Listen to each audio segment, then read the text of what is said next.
Il suffit de se promener dans les rues pour voir que, l'activité économique d'abord reprend, mais aussi la vie qui court. Ouais. C'est-à-dire que, ça y est… Les cafés, les restaurants. Sortez, respirez, c'est le Quality Time. Nous allons maintenant continuer à parler de retour à, on va dire, à la vie normale un peu dans tout le pays en Israël et plus particulièrement, on va parler de ce qui se passe à Tel Aviv. Et nous sommes ce matin avec Stéphane Goldin et Betty Binyamin. Bonjour à vous deux. Comment ça va, Olivier? Très bien, Chag Sameach. Je suis très heureux de vous retrouver, Stéphane. Et Betty, que j'ai le plaisir de connaître. On va faire tout de suite connaissance. Alors d'abord, ce que je voudrais dire, c'est que moi, hier, ce soir, j'ai fêté la Mimouna à Tel Aviv et j'ai vu que la ville reprenait vraiment à plein boom. D'abord, la ville reprend à plein boom. La ville vient de fêter ses 112 ans, d'ailleurs. Donc c'est extraordinaire. Il suffit de se promener dans les rues pour voir que, l'activité économique d'abord reprend, mais aussi la vie qui court. Ouais. C'est-à-dire que, ça y est… les cafés, les restaurants. Les cafés, les restaurants. Bon, c'est vrai qu'il faut tous avoir le Tav Yarok pour aller manger. Le Tav Yarok, c'est ce passe vert, ce passeport vert. Mais c'est vrai que ça fait plaisir à voir. Ouais, c'est vrai que c'est ce que j'ai pensé hier. C'était vraiment une bouffée d'air, bien qu'à Jérusalem aussi, là, la vie reprend. Je pense que c'est une bouffée d'oxygène dans tout le pays. Moi, j'arrive du Ramat Golan, parce que j'ai passé mes 3 derniers jours sur le Ramat Golan. Malgré la pluie, malgré la neige, malgré le froid, écoutez, tout était plein. Il y avait plein de gens qui se promenaient autour du Frère Bon. C'était franchement extraordinaire de voir tous ces gens se promener. Franchement, on dit que Pessah, c'est la fête de la liberté. Franchement, on a pu ressentir ce que ça voulait dire le mot liberté. Pendant ces fêtes-là, on ressort, voilà. Tout à fait, Stéphane.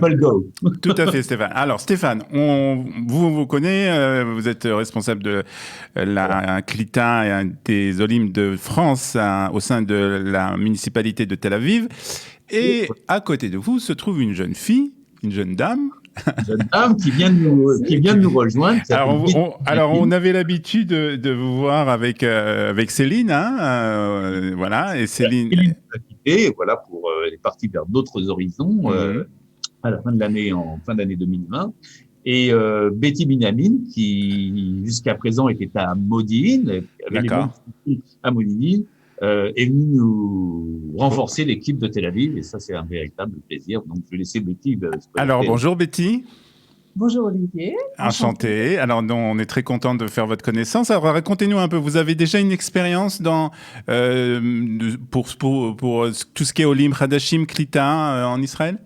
Absolument. Écoutez, les 3 dernières années, j'ai travaillé dans le même rôle à Tel Aviv, à Modi'in, excusez-moi. D'accord. Donc j'accompagnais, je recevais, j'assistais les Olim Hadashim dans leur premier pas en Israël. Donc pour moi, c'est que la continuité, avec beaucoup plus d'Olim. Ouais. Et c'est un job que j'adore. Alors quels sont les challenges que vous vous êtes fixés, c'est-à-dire quelles sont les missions que vous voulez réaliser dans ce nouveau job? Eh bien, d'abord, c'est de leur donner une bonne intégration, de leur donner de bons conseils et de bonnes informations, et essayer de les assister avant tout, leur donner, les suivre, les accompagner, et puis leur donner le goût et le plaisir, et leur faire réaliser qu'ils ont pris une bonne décision en arrivant ici en Israël. Et je suppose aussi, c'est de leur faire connaître un peu la ville de Tel Aviv, parce que c'est une ville qui a beaucoup, beaucoup à proposer.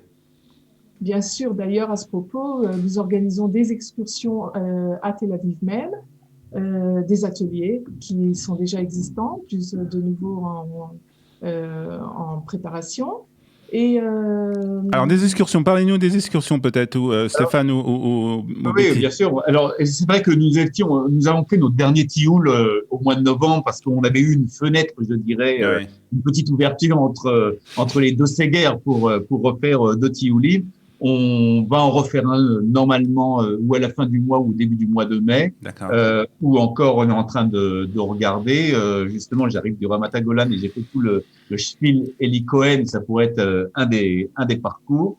Et nous allons évidemment refaire des siourim au sein de Tel Aviv, dans la ville de Tel Aviv, Oui. parce qu'il est important pour les nouveaux habitants de Tel Aviv, ces nouveaux Israéliens de Tel Aviv, de connaître leur ville et de connaître l'histoire de leur ville. Voilà, de connaître de connaître le nom des rues où ils vivent, voilà le côté historique et de pouvoir ressentir cette appartenance à la ville de Tel Aviv. Alors, est-ce qu'il y a déjà des quartiers que vous visez plus particulièrement pour ces siourim, pour ces excursions à Tel Aviv? Alors, comme nous allons rentrer dans une période Yom Ha'atzmaut, il est très probable que nous refassions en fin du mois le siour du Shvil Ha'atzmaut, du parcours de l'indépendance, puisqu'il faut savoir quand même que Tel Aviv est la première ville hébraïque en Israël, elle date depuis 1909, on vient de fêter ses 112 ans hier.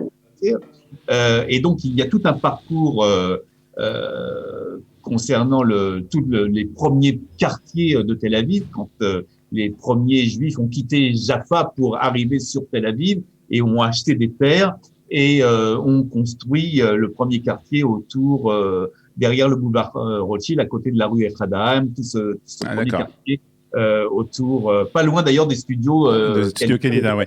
Ah ben voilà, j'ai appris quelque chose. Je savais pas que c'était le premier quartier de Tel Aviv. C'était le premier quartier de Tel Aviv. D'accord. Premier quartier de Tel Aviv, voilà.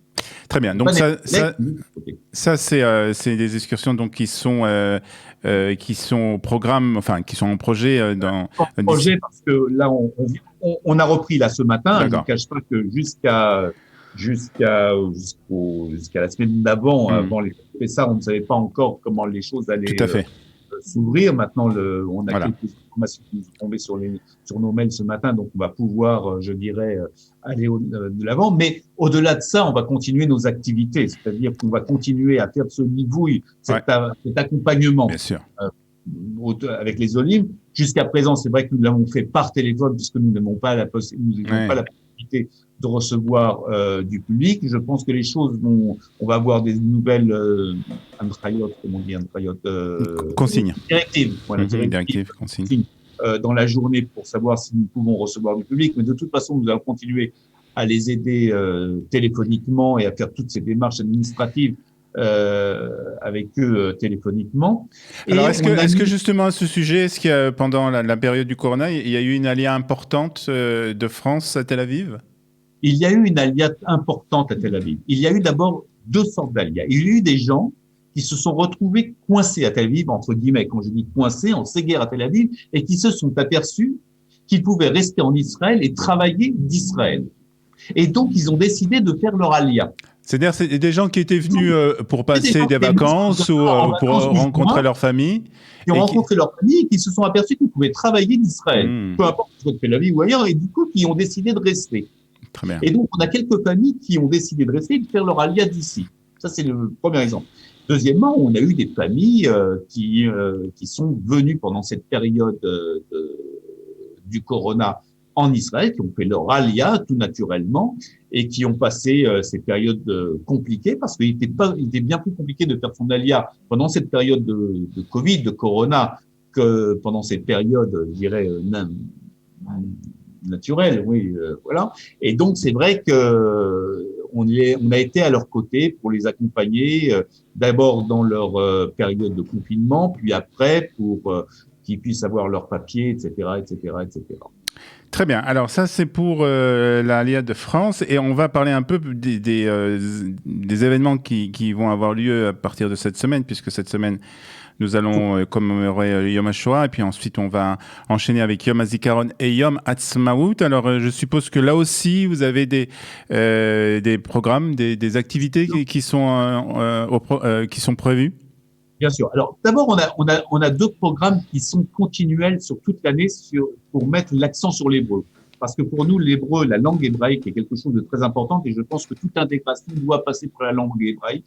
Et je pense que celui qui a du mal avec la langue hébraïque doit tout faire pour l'acquérir et en tout cas l'améliorer. C'est pour cela que on a mis, depuis maintenant pratiquement 6 mois, on a mis en place un atelier qui s'appelle l'hébreu en chantant, qui est tous les lundis de 10h30 à midi. Pour l'instant, c'est en Zoom et on a commencé en présentiel à Neve Tzedek, mais pour l'instant, on le maintient en Zoom, où les gens apprennent l'hébreu et apprennent aussi la culture israélienne via les chansons israéliennes comment, je sais pas comment on dit le mot. Voilà, la culture israélienne. Voilà. Et donc, du classique israélien, merci. D'accord. Et donc, ils apprennent l'hébreu, on leur traduit, ils ont une traduction, et ils apprennent les mots, ils apprennent à les prononcer aussi. Et ça les aide beaucoup dans... Alors, c'est l'Amora, rappelez-nous le nom de l'Amora. Alors, c'est avec Orlika. Orlika, d'accord. Orlika, qui est une chanteuse franco-israélienne. Tout à fait, qu'on connaît aussi, oui. Très bien. Donc ça, c'est une fois par semaine. Tous les lundis, de 10h30 à 12h. D'accord. Après, de toute façon, je vais vous dire après pour vous inscrire à toutes nos activités, comment il faut faire. D'accord. Après, nous avons aussi, tous les mercredis, de 17h30 à 18h30, ça c'est pour les gens qui parlent déjà hébreu, un cours d'Ivrit Medouberet. On appelle ça Ivrit Bekef. D'accord. Il s'avère que beaucoup de gens, pendant cette période de Corona, se sont retrouvés chez eux et n'ont pas pu parler hébreu, parce que coincés, tout simplement. Donc, nous avons mis en place ce cours par Zoom, avec une femme qui s'appelle Ifat Madar, qui est israélienne, qui parle ni français ni anglais, elle ne parle qu'hébreu. Et là, nous avons des gens du monde entier. Comme ça, c'est mieux. C'est comme ça, les gens sont obligés de parler l'hébreu. Ils sont obligés de parler l'hébreu. Il faut avoir un minimum niveau Aleph+. D'accord. Et aujourd'hui, nous avons des gens même de Russie, des États-Unis, du monde entier qui se connectent à ce Zoom pour simplement parler hébreu. Et évidemment, les olim francophones qui sont à Tel Aviv, parce que ça les aide. Alors, au-delà de ça, évidemment, nous allons fêter bientôt Yom HaAtzmaut. Et nous allons le 11 avril à 19h30, nous allons avoir une conférence par Zoom d'une conférencielle qui s'appelle Yael Armelin, qui va nous raconter les dits et les non-dits de la déclaration d'indépendance. On sait que la déclaration d'indépendance a été écrite au dernier moment. Il y a toute une histoire autour de ça. Et donc, on aura une belle conférence sur ce sujet-là. Alors ça, c'est en français. Ça sera en français. D'accord. En français. Par contre, ça c'est pour Yom j'ai sauté une étape, c'est Yom HaShoah. Yom HaShoah. Yom HaShoah, cette semaine. Le 7 avril au soir, la veille de Yom HaShoah, nous aurons une conférence à Neve Tzedek, au centre culturel communautaire de Neve Tzedek, à 19h, d'une dame qui est rescapée de la Shoah, qui s'appelle Clara Brodash. Nous allons faire cette conférence en partenariat avec le Bnei Brit francophone de Tel Aviv. D'accord. Et nous aurons une conférence en présentiel, ce sera la première que l'on va faire. Elle sera en extérieur pour qu'on puisse accepter pour avoir le plus de monde possible. Donc j'espère qu'il fera assez bon, mais les gens viendront peut-être avec des couvertures, je ne sais pas. En tout cas, on va faire ça à 19h et on aura donc le témoignage dans le cadre de ce qu'on appelle Zikaron Bassaon. Oui, on connaît bien. Voilà, nous aurons cette conférence sur Yom HaShoah. Très bien. Et Yom HaZikaron pour terminer? Yom HaZikaron, les Chalalet Tzahal. Et l'année dernière, nous n'avons pas pu le faire, mais nous le faisons chaque année. Donc, comme chaque année, nous nous retrouvons devant le parvis de nos bureaux qui se trouve au 14 rue Balfour à 10h45 pour d'abord attendre la sonnerie. Cette sonnerie qui retentit douce dans nos cœurs. Et nous aurons évidemment des récits, des chansons commémoratives. Très bien. Donc voilà, aussi un programme pour Yom HaZikaron, donc pour la semaine prochaine, donc un programme chargé. Je suppose que Betty va rentrer dans le feu de l'action tout de suite.